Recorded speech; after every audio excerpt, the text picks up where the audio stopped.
राजगढ़ के मशहूर कॉमेडियन धर्मेंद्र बिलोटिया के खिलाफ एक बार फिर से मामला थाने पहुंचा है और ये जो थाने में आवेदन दिया गया है, ये बजरंग दल के कार्यकर्ताओं ने आवेदन दिया है।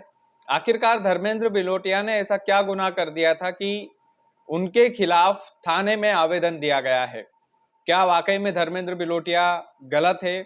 क्या वाकई में उन्होंने इतना बड़ा गुनाह कर दिया था कि उनके खिलाफ थाने में आवेदन दिया गया और बकायदा उचित कार्रवाई की मांग की गई और बजरंग दल ने ये कार्रवाई की जो है मांग की है?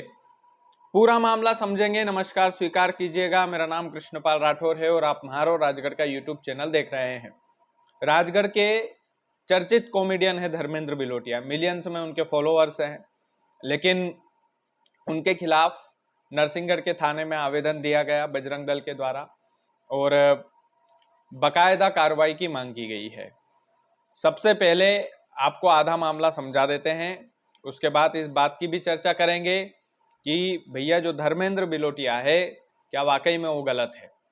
दरअसल करवा चौथ पर धर्मेंद्र बिलोटिया ने कॉमेडी वीडियोस बनाए थे और उनके सोशल मीडिया अकाउंट्स पर डाले थे और बजरंग दल का यह कहना है कि धर्मेंद्र बिलोटिया हिंदू देवी देवताओं के त्योहारों पर या हिंदू त्योहारों पर, हमारे हिंदू धर्म के त्योहारों की मजाक बनाता है। और हमने कई बार धर्मेंद्र को समझाया, लेकिन धर्मेंद्र बिलोटिया को समझ में नहीं आई ये बात। जो वीडियोस धर्मेंद्र बिलोटिया ने बनाए हैं वो मैंने भी देखे हैं, वो मिलियंस लोगों ने देखे हैं। क्या वाकई में उन वीडियोस में कुछ गलत था? इस पर भी चर्चा होनी चाहिए, इस पर भी हम चर्चा करेंगे। बजरंग दल के कार्यकर्ताओं का यह भी कहना है कि धर्मेंद्र बिलोटिया ने लॉकडाउन के दौरान हनुमान चालीसा का भी मजाक बनाया था। उस दौरान भी हमने धर्मेंद्र बिलोटिया को खूब समझाने की कोशिश की, लेकिन उसको समझ में नहीं आया। अब सबसे पहले तो आप बजरंग दल के उन कार्यकर्ताओं का बयान सुनिए, उसके बाद इस बात की चर्चा होगी कि क्या वाकई में धर्मेंद्र बिलोटिया का इतना बड़ा गुनाह था कि उसके खिलाफ थाने में आवेदन दिया गया। सबसे पहले आप बजरंग दल के इन कार्यकर्ताओं का पूरा बयान सुनिए।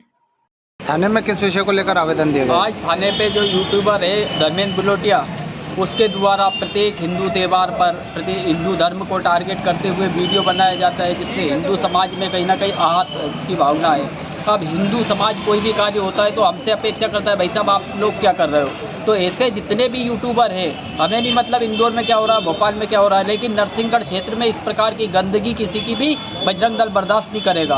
और पुलिस प्रशासन से भी निवेदन किया गया है, ऐसे यूट्यूबर कोई भी है उनके खिलाफ सख्त से सख्त कार्रवाई की जाए। इनके साथ में कुछ बहनें भी है जिनको भी कहीं ना कहीं अभी जैसे नवरात्रि निकली तो नवरात्रि के रूप में भी हम उनमें देवी का रूप देखते हैं। ऐसी बहनों से भी निवेदन है कि ये ठुमका लगाना बंद करें, अपनी मर्यादा में रहे और ऐसे अपराधी पर सख्त से सख्त कार्रवाई हो, अन्यथा बजरंग दल अपने हिसाब से सक्षम है ऐसे लोगों को समझाने के लिए। अगर कार्रवाई नहीं की जाती तो आगे बजरंग दल क्या कदम उठाएगा? वो तो फिर आगे की आगे रूपरेखा रहेगी, वो हम समझा देंगे कि पुलिस, पहली बात तो हम कानून का पालन करने वाले लोग हैं, कानून का सम्मान करने वाले लोग हैं। हमें अपेक्षा है कि आई साहब से भी बात हुई तो उन्होंने भी हमें आश्वासन दिया कि सख्त से सख्त कार्रवाई होगी और निश्चितता से हमें विश्वास भी है कार्रवाई होगी। तो सुना आपने किस तरीके से बजरंग दल के कार्यकर्ता कॉमेडियन धर्मेंद्र बिलोटिया से नाराज दिखाई दे रहे हैं। अब धर्मेंद्र बिलोटिया ने जो वीडियोस बनाए हैं वो वीडियोस किस तरीके के थे?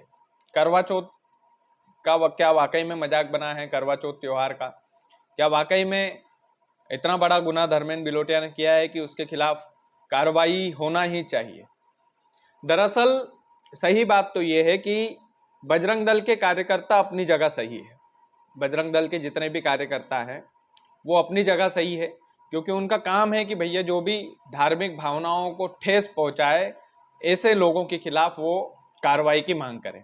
बजरंग दल के कार्यकर्ता अपना काम कर रहे हैं, लेकिन धर्मेंद्र बिलोटिया भी अपना काम कर रहा है। ऐसे हजारों वीडियोस, हजारों नहीं लाखों की गिनती में वीडियोस आते होंगे जब करवा चौथ के मौके पर कॉमेडियन अपने अपने तरीके से उसको स्क्रीन के माध्यम से दिखाते हैं, लोगों को हंसाने का काम करते हैं। धर्मेंद्र बिलोटिया ने उन वीडियोस में ना किसी करवा चौथ के ग्रंथ का मजाक उड़ाया, ना किसी पौराणिक कथा का मजाक बनाया, ना करवा चौथ त्योहार के बारे में मजाक बनाया।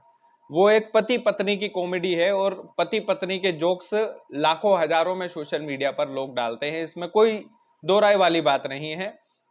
हनुमान चालीसा वाला मामला क्या है ये मुझे जानकारी नहीं है कि हनुमान चालीसा का मजाक किस तरीके से धर्मेंद्र बिलोटिया के द्वारा बनाया गया था, लेकिन करवा चौथ वाले मैंने दोनों वीडियोस देखे हैं, उसमें मुझे कहीं पर भी धर्मेंद्र गलत नजर नहीं आ रहे हैं। उसका कारण ये भी है कि धर्मेंद्र बिलोटिया जो है वो कॉमेडी करते हैं, उनका काम कॉमेडी करना है, लोगों को हंसाना है। तो लोगों को हंसाना है उनका काम है, तो जाहिर सी बात है वो कुछ ऐसी अतरंगी चीजें करेंगे जिससे लोगों को हंसी आए। ये एक बेसिक है कॉमेडी का। और वो अगर उस कॉमेडी वीडियो में करवा चौथ की किसी पौराणिक कथा का जिक्र करते या धार्मिक कथा का जिक्र करते या किसी भी ऐसी बात का जिक्र करते जिससे हिंदू देवी देवताओं की या हिंदू त्योहार की वाकई में मजाक बने, तो फिर आवेदन देना बनता था। लेकिन ये कॉमेडी वीडियो था मेरी नज़र में, मैं मेरे पॉइंट ऑफ व्यू से बोल रहा हूँ। हो सकता है कि मैं गलत हूँ, हो सकता है कि बाकी लोग सही हो, लेकिन वाकई में ये एक बेसिक कॉमेडी वीडियो था और इसमें किसी भी तरीके से धर्मेंद्र बिलोटिया मुझे गलत नहीं नज़र नहीं आ रहा है। अब कानून को गलत नज़र आते हैं कि नहीं आते हैं, वो कानून का काम कानून करेगा, और बजरंग दल के कार्यकर्ताओं ने उनका अपना काम किया है, तो मैं उनको भी गलत नहीं ठहरा सकता, क्योंकि देखिए बात दो तरफा ही होनी चाहिए। उनको इसलिए गलत नहीं ठहरा सकता क्योंकि हनुमान चालीसा वाला मामला उन लोगों ने उठाया है, और हनुमान चालीसा वाले मामले में धर्मेंद्र बिलोटिया कितने सही है कितने गलत है, ये मैंने हनुमान चालीसा का वीडियो ढूंढने की कोशिश की लेकिन मुझे सोशल मीडिया पर मिला नहीं। दूसरा ये कि धर्मेंद्र बिलोटिया जो है, पिछली बार भी मैंने एक मुद्दा उठाया था और उस मुद्दे में मैंने शहीद मनीष विश्वकर्मा जो है उनकी मूवी का मैंने मुद्दा उठाया था कि भैया अधूरी मूवी छोड़कर धर्मेंद्र बिलोटिया चले गए। धर्मेंद्र बिलोटिया को बेसिक ये चीज़ें पता होना चाहिए कि एक पत्रकार का काम है कि वो लोगों तक इन्फॉर्मेशन पहुंचाए, लेकिन उस मामले में भी उन्होंने कई सारी चीज़ें की है, वो ऑन कैमरा में नहीं बताना चाहता क्योंकि वो मामला शॉर्ट आउट हो चुका है।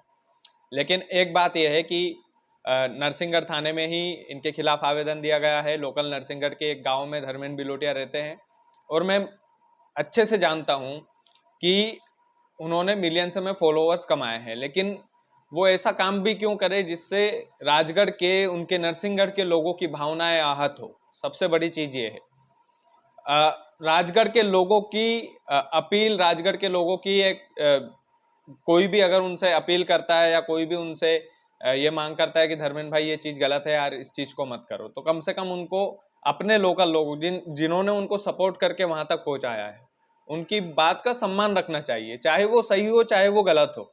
कई बार लोग मुझसे भी बोलते हैं कि हालांकि हम इतने बड़े मिलियंस में फॉलोअर्स वाले नहीं हैं, लेकिन बात यह है कि हमारे अपने हैं वो, हम उनको ये नहीं बोल सकते कि अरे तुम गलत हो और हम सही है। लोग कई तरह के होते हैं धर्मेंद्र भाई, और मैं आपसे बस यही कहना चाहता हूँ कि आपने बहुत नाम कमाया है और आप एक ऐसे परिवार से आते हैं जहाँ से आपने बहुत स्ट्रगल देखा है। तो ये कानून के पचड़े हैं, ये कानून के लफड़े हैं, जितना हो सके इनसे बचो आप। और कई सारी चीज़ें हैं कहने को इस वीडियो में मैं कहता, लेकिन ये है कि ये वो विषय नहीं है। ये विषय बस इतना था कि धर्मेंद्र बिलोटिया के खिलाफ बजरंग दल के कार्यकर्ताओं ने आवेदन दिया है और वो आवेदन की कॉपी भी मैंने लगा दी है। खबर की जो दैनिक भास्कर ने छापी है उसकी भी मैंने कॉपी लगाई है। अब धर्मेंद्र बिलोटिया क्या वाकई में इस पर माफी मांगेंगे? क्योंकि जहां तक इस आवेदन की बात है, मैं इस आवेदन को गलत नहीं ठहराऊंगा। मैंने बोला कि बजरंग दल के कार्यकर्ता उनका अपना काम कर रहे हैं, उनका अपना काम है वो, कि उनको लगता है कि इसमें धार्मिक भावनाएं आहत हुई है। लेकिन सोशल मीडिया के लाखों इन्फ्लुएंसर्स इस तरीके का काम करते हैं और इस तरीके का काम करके जो है वो लोगों को हंसाते हैं। तो धर्मेंद्र अपना काम कर रहे हैं, मुझे कहीं नहीं गलत नजर आया उसमें। हनुमान चालीसा वाला मामला मैंने बोला कि वो मुझे पता नहीं है, लेकिन करवा चौथ वाले वीडियो में वो गलत नजर नहीं आ रहे हैं। बाकी आप वीडियो को ज़्यादा से ज़्यादा शेयर कीजिएगा। चैनल यदि आपने सब्सक्राइब नहीं किया तो प्लीज़ कर लीजिएगा। बहुत बहुत धन्यवाद।